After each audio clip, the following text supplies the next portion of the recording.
RS brothers లో ఆషాఢం KG sale మళ్ళీ మొదలైంది. మరెన్నో క్రేజీ ఆఫర్స్ ఖైదు చేయండి ఆర్ఎస్ బ్రదర్స్. నమస్కారం, వెల్కమ్ టు ఐ డ్రీమ్.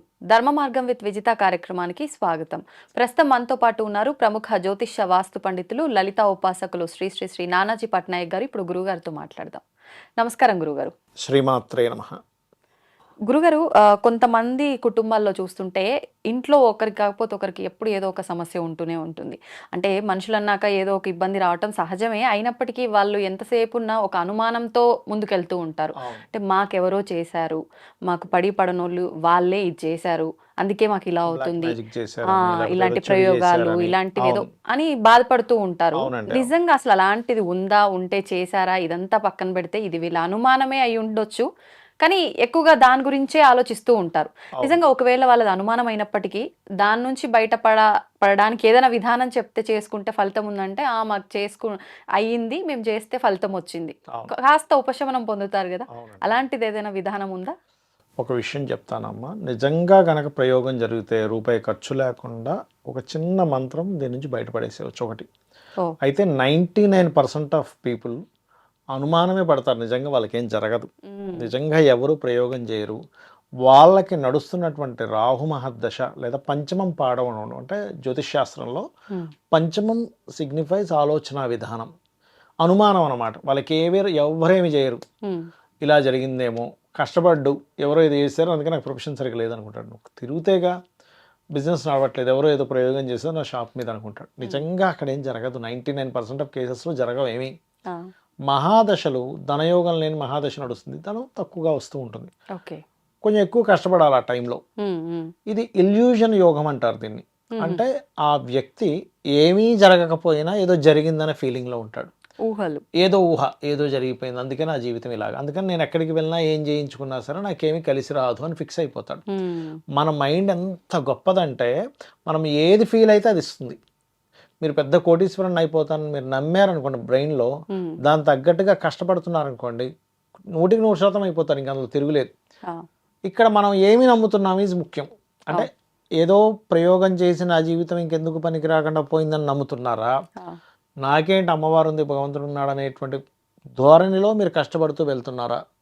మీరు ఏది మీ మైండ్లో బాగా పెట్టుకుంటే అది 100% అయిపోతారు. అంటే ఇప్పుడు మీరు అన్నట్టు ఒకవేళ ఇలాంటివి ఉండవు, ఒకవేళ అలా ఎవరికైనా చేయబడినా కూడా అమ్మవారి పైన నమ్మకం పెట్టుకుంటే దాని నుంచి బయటపడతారంటారా? ఇబ్బంది ఏమి ఉండదు. ఇలాంటివి జరగడానికి కూడా 3 ముఖ్యమైన కారణాలు ఉంటాయి. మీరు ఇందాక అన్నట్టుగా అమ్మవారిని చేసుకుంటే కూడా బయటపడతారు. నేను ఆ మంత్రం కూడా మీకు చెప్తాను. ఏమిటా ముఖ్యమైన కారణాలు అంటే, నిజంగానే చాలా రేరెస్ట్ కేసెస్లో జరుగుతాయి. ఒక కుటుంబం మీద ప్రయోగం చేసేవాళ్ళు, ఎందుకంటే చెప్తా వినండి, ఈ ప్రయోగం నేర్చుకున్న వ్యక్తి దానికి ఎప్పుడు ఏదో పని చెప్తూ ఉండాలి. అందుకని ఆయన పరిచయాలు చేసుకుంటూ మీకు ఎవరైనా శత్రువు ఉన్నారా, చేద్దాం వాళ్ళే అడుగుతారు చాలామంది. నేను అసలాంటివి చెయ్యను కానీ నా దగ్గర ఈ శక్తి ఉందని చూపిస్తూ ఉంటారు. ఇంకా వీళ్ళు ఎవరో శత్రువులు ఉంటారుగా, ఉన్నప్పుడు వాళ్ళ మీద ప్రయోగం చేయడం జరుగుతుంది. ఆ ప్రయోగం జరిగిన తర్వాత కూడా ఖచ్చితంగా ఆ ప్రయోగం వెళ్ళి వాళ్ళని ఇబ్బంది పెట్టాలని రూల్ లేదు. వాళ్ళ గ్రహస్థితి కనుక బలంగా ఉంది, వాళ్ళ జన్మజాతకంలో గురుబలం బాగుంది, రవి బలం చాలా స్ట్రాంగ్గా ఉంది, వాళ్ళని ఏం చేయలేదు ఆ ప్రయోగం, వెనక్కి తిరిగిపోతుంది. వెనక్కి తిరిగిపోయి ఒకసారి చేసిన వాడికే దెబ్బ తగులుతుంది, ఒక్కోసారి రివర్స్ కొట్టేస్తుంది వాడికి. అంటే ఇలా అంటారు కదా, చేసిన వాడు కరెక్ట్ గా చేయకపోతే అని, అదేం కాదు, వీళ్ళ గ్రహ చేసిన వాళ్ళు కరెక్ట్ గా చేయకపోయినా వెనక్కి వస్తుంది. మీరు అన్నది మంచి పాయింటే చెప్పారు మీరు. రెండవది ఏంటంటే వాడి శక్తి ఎక్కువగా ఉంది, వాడు మంచి ఉపాసకుడు అనుకోండి, నిత్యము దేవతారాధన చేస్తున్నాడు, ఆ దేవత ఎందుకు ఊరుకుంటది? తల్లి పక్కన ఉంది, ఎవడో వచ్చాడు, ఏ కుక్క వచ్చింది, ఏం చేస్తుంది తల్లి? రాయితో కొట్టేస్తుంది కుక్కని, అవునా కదా? అది కుయ్యోముర్రో అని కూడా పరిగెట్టాల్సిందే. అలా ఏంటంటే మంచి అమ్మవారు ఉపాసన, ఈశ్వర ఉపాసన, విష్ణు ఉపాసన ఏదో చేస్తున్నారు, శక్తి ఉపాసన చేస్తున్నారు, అప్పుడు వాళ్ళని ఏ శక్తి ఏమీ చెయ్యలేదు. ఇది 100%. Point number 1. రెండోసారి ఏమవుతుందంటే వాళ్ళ గ్రహస్థితి బలంగా ఉంది కానీ ఏ ఉపాసనలు లేవు, వాళ్ళకి కనెక్ట్ అవ్వలేదు ఆ ఎనర్జీ వెళ్ళి, ఆ ఇంట్లో వాళ్ళకి ఇంకోళ్ళకి కనెక్ట్ అయిపోతే వెళ్ళి, అంటే వాళ్ళని ఏమీ చెయ్యలేక. ఇప్పుడు మనం చూడండి, ఏదో కేసులో పిన్ని అక్క కూతురుని చంపేసింది, ఆమెనేం చేయలేక. అలాగే ఇవి కూడా ఏమవుతాయంటే వీక్గా ఉండే గ్రహస్థితి వాళ్ళని కనెక్ట్ చేసేసుకుంటాయి, ఇంట్లో వాళ్ళు ఇంకొకరికి. అందుకే కొంతమంది ఏం చేస్తారు, ఇంటికి రక్ష కట్టించుకుంటారు, రక్షలు పెడుతుంటారు. ఇంటికి రక్ష అంటే ఇంట్లో ఎవరికి కూడా ఏం అవ్వకూడదని. ఇప్పుడు ఒకటండి అలా ఇంటికి రక్ష కట్టడం వల్ల ఇంట్లో ఉన్నంత సేపే వాళ్ళకి ఏమీ జరగకుండా ఉంటుందా? లేదంటే ఇంట్లో ఉన్నా, బయట ఉన్నా ఏమీ జరగకుండా రెండు ఉంటుందా? రకాలు ఉంటాయమ్మా. ఇంటికి రక్ష ఉంటుంది, చిన్న దేవతామూర్తిని ఆవాహనం చేసి మెడలో వేసుకుంటారు కూడా. ఓకే. రెండు రకాలుగా ఉంటుంది, ఇంటికి జీవుడికి కూడా.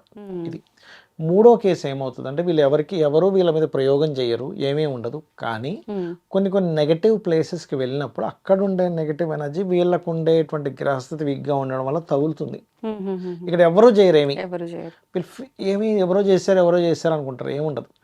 ముఖ్యంగా అందుకే మనకి శాస్త్రంలో ఉన్నటువంటిది ఏంటంటే స్త్రీలు ఈవినింగ్ వరకు చక్కగా ఫ్రీ హెయిర్ ఉంచుకోవచ్చు, అందంగా ఉంటారు, అట్లా ఉంటే కూడా అది న్యాచురల్. కానీ ఈవినింగ్ తర్వాత మాత్రం ఖచ్చితంగా ఒక నాట్ వేసుకోవాలి. ఎందుకంటే స్త్రీ యొక్క జుత్తు నుంచి వెళ్తుంది పిశాచము అనేటువంటిది. పిశాచ యోగాలు ఉన్నప్పుడు తొందరగా కనెక్ట్ అయిపోతాయి. అంటే అవి జాతకంలో ఉంటాయి. ఉంటుంది. ఎటువంటి వాళ్ళకు ఉండే అవకాశం ఉంటుంది? కొంచెం శని రాహువులు, కుజరాహువులు ఇట్లా కొన్ని ఉన్నాయి. రవి రాహువు ఇట్లా కొన్ని ఉన్నాయి అన్నమాట. ఓకే. కుజరవి ఈజ్ యాక్సిడెంట్ యోగా, అంటే బ్రేకేజ్ యోగాస్ అంటారు, కొన్నిటిని హై టెంపర్మెంట్ ఇచ్చే యోగాలు అంటారు. అయితే అలా ఎప్పుడైనా నెగిటివ్గా ఉండే గ్రహాలు అంటే ఉదాహరణకి నీచబడినటువంటి రాహువు, దానికి సంబంధించిన మహాదశలు, అప్పుడు నెగిటివ్ ఎనర్జీస్ తొందరగా అట్రాక్ట్ అవుతాయి. మీకు ఒక జాతకుడికి నడుస్తున్న ఒక మహాదశ వల్ల చుట్టూ ఉండే సొసైటీ కూడా అట్రాక్ట్ అవుతుంది. అంటే అలాంటి రవి బాగున్నాడు అనుకోండి, ఆయనకి ఎక్కువ రాజకీయ నాయకులు కనెక్ట్ అవుతుంటారు, డాక్టర్లు, రాజకీయ నాయకులు. చంద్రుడు బాగున్నాడు అనుకోండి, కొంచెం ఎక్కువ ట్రావెలింగ్ చేసే వాళ్ళు కనెక్ట్ అవుతూ ఉంటారు. లేదా తల్లి తరపు వాళ్ళు, తల్లి సమానులు ఎక్కువ కనెక్ట్ అవుతూ ఉంటారు వాళ్ళకి. కుజుడు బాగున్నాడు, అంత స్పోర్ట్స్ పీపులే వాళ్ళ బ్యాక్గ్రౌండ్, వాళ్ళ సర్కిల్ ఉంటుంది. బుధుడు బాగుండి బుధదశ నడుస్తుంది, అంతా వ్యాపారస్తులే కనెక్ట్ అవుతుంటారు, ఎందుకంటే వాళ్ళ ఆ సర్కిల్లోకి వెళ్ళాలి. అలాగే పాడైన ఇది కూడా అంతే. బుధుడు పాడయ్యాడు, నష్టపరచడానికి మీ దగ్గరికి ఒక వ్యక్తి వచ్చి మీతో ఏదో వ్యాపారం చేయించి నష్టపరుస్తారు, అలా ఉంటుంది. అలా ఇప్పుడు ఉదాహరణకి ఏదో తెలియకో ఏదో రూపంలో వీళ్ళకి నెగిటివ్ ఎనర్జీ వచ్చేసింది. ఈ నెగిటివ్ ఎనర్జీస్ తీసేవాళ్ళు మంచి నిష్ణాతులు ఉన్నారు, ఇందులో మోసం చేసే వాళ్ళు ఉన్నారు, ఇద్దరు ఉన్నారు. అంటే పర్ఫెక్ట్గా దాన్ని తీసేసేటువంటి సత్తా ఉన్న వాళ్ళు ఉన్నారు, నేను చూసా. ఏమీ సత్తా లేకుండా ఊరికనే డబ్బులు మన దగ్గర తీసేసుకొని అదిగో చేశాను ఇదిగో చేశాను అని లక్షలు లాగేసే వాళ్ళు ఉన్నారు. డబ్బులున్న వాళ్ళు ఎలాగో వాళ్ళ దగ్గరికి వెళ్తారు, కరెక్ట్ పర్సన్ దొరికితే వాళ్ళ అదృష్టం కొద్దీ తీయించుకుంటారు. లేని పక్షంలో ఎవరికి వారు ఇంట్లో అమ్మవారి నామాల్లో, ముఖ్యంగా లలితా సహస్ర నామాల్లో ఒక అద్భుతమైన నామం ఉంది. అదేమిటి అంటే పంచప్రేతాసనాసీన పంచబ్రహ్మస్వరూపిణి చిన్మయీ పరమానంద విజ్ఞాన గణరూపిణి అయి నమః. ముందు ఓము, లాస్ట్లో నమః పెట్టుకుంటే ఖచ్చితంగా ఈ మంత్రాన్ని రోజుకు ఒక 40 నిమిషాలు చేసుకోగలిగితే 100% వాళ్ళకి ఎటువంటి నెగటివ్ ఎనర్జీస్ ఉన్నా క్లియర్ అవ్వడం జరుగుతుంది. అందులో ఎటువంటి సందేహం లేదు. అంటే ఒకవేళ ఇలా మాకు ఎవరైనా చేసిండ్రు అనే అనుమానం ఉన్న వాళ్ళేనా? లేదు అంటే అలాంటివి ఏమి జరగకుండా ఉండాలి, ఈ దృష్టి దోషాలు, ప్రయోగ బాధలు అనుకున్న వాళ్ళు కూడా చేసుకోవచ్చు. దృష్టి దోషాలు, ప్రయోగ బాధలు, ఇక్కడ నెగిటివ్ ఎనర్జీ వచ్చేసింది, ఎలా ఉంటుంది అంటే ఒక్కొక్కసారి ప్రేత జన్మలు ఉంటాయి మనిషికి. మనుష్య జన్మ, గంధర్వులు, యక్షులు, దేవతలు, ఇవన్నీ ఒక్కొక్క జన్మలు ఒక్కొక్క ప్లేన్లో ఉంటాయి. ఇవన్నీ ప్రేత జన్మలు ఏంటంటే వాళ్ళకి చనిపోయినప్పుడు వాటికి జరగాల్సిన సంస్కారాలు ఏమి జరగవు. జరగనప్పుడు నార్మల్ ఆత్మే ప్రేతంగా మారిపోతుంది. ప్రేతంగా మారిపోయినప్పుడు అది ఇచ్చే రిజల్ట్స్ ఇట్లా ఉంటాయి. కొంతమందికి ప్రేతం ఎంటర్ అయిపోతుంది, వాళ్ళ స్వభావంలో మార్పు వచ్చేస్తుంది. వాళ్ళు మొండిగా ఉంటారు, ఏమి చెప్పింది వినరు, స్నానాలు చేయరు, దేవతకి టెంపుల్కి వెళ్ళబుద్ధి కాదు, ఇంట్లో పూజ చేసుకోరు, ప్రతిదానికి వాదిస్తూ ఉంటారు. నేను కొంతమంది చూసిన వీళ్ళు ఏదో ప్రాతం ఉందిరా బాబు అనుకుంటా, అలా తెలిసిపోతుంది. తెలిసిపోతుంది. అంటే సాధారణంగా ఇప్పుడు మీరు చెప్పిన లక్షణాలు కొన్ని ఇళ్లలో పిల్లలు మామూలుగా ఇలా కూడా బిహేవ్ చేస్తూ ఉంటారు. అవును. మరి దీనికి దానికి డిఫరెన్స్ ఏమైనా ఉంటుందా? ఈ లక్షణాలే సేమ్ ఉన్నప్పటికీ ఇది ప్రేతమా స్వతహాగా వీళ్ళ మొండితనం అనేది మనం ఐడెంటిఫై చేయొచ్చా? ఎట్లా చేయొచ్చు? మొండితనం అనేటువంటిది లగ్నం మొండి గ్రహాలతో సంబంధం కలిగినప్పుడు మొండితనం ఉంటుంది. ప్రేతం కనుక మీకు పట్టినప్పుడు ఏదైనా ఒక శక్తి ఆలయానికి వెళ్ళినప్పుడు వీళ్ళు లోపలికి ఎంటర్ అవ్వగానే నార్మల్గా బిహేవ్ చేస్తారు, బయటికి రాగానే మళ్ళీ చంద్రముఖి వేళల్లోకి ఎంటర్ అవుతుంది. లక అనుకోవాల్సిందే. అంతే.